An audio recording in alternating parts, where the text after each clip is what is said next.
So the whole world saw Travis Kelce yelling at Andy Reid on the sidelines. This tweet says, "This won't be as big of a deal as it should because the Chiefs won. Had they lost, it would have been huge, but still not as big of a deal had that someone been like a CeeDee Lamb, AJ Brown, or Deebo Samuel doing the same."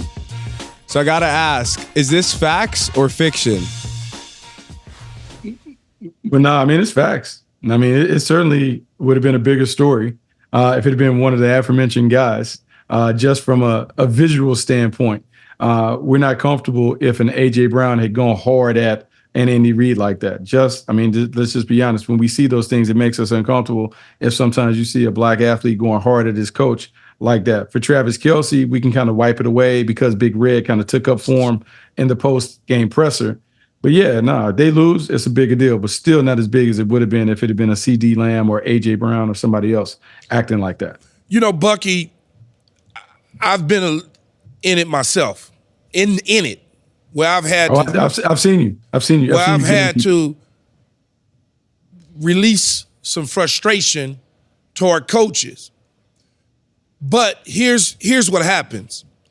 The people upstairs who's calling the game, Tony Romo and Jim Nantz, they didn't bring attention to it.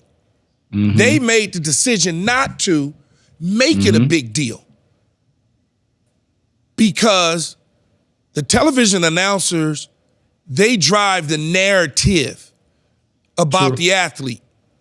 If it was A.J. Brown, he's having a heated conversation, he's begging for the football. He's mad because he didn't get the football. They don't need to say that. They could just say he's trying to figure things out. It's all about the presentation. If you think about what Joe Buck many years ago, great announcer, one of the red marks in his career was the Randy Moss, Minnesota Viking, Green Bay Packer mooning the crowd. He emphasized it, how disgusting and this and that and this and that. When he looked back at it on his career, that was a blemish on his announcing career because he did not need to bring that type of attention to it. Think about it. What they do with the little white receiver, right? He's quick. He's sneaky fast. He's intelligent. He's the first one in, the last one out. He's gutty. They bring that, and now the first thing, that narrative is set. That's what it starts at. Tony Romo and them didn't bring light to it.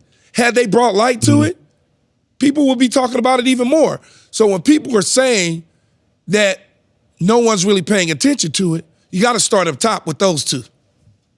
Well, absolutely, because they do shape how we perceive the game. That's why they're analysis. They analyze the game. They provide, it's supposed to be a nuanced opinion on what's taking place.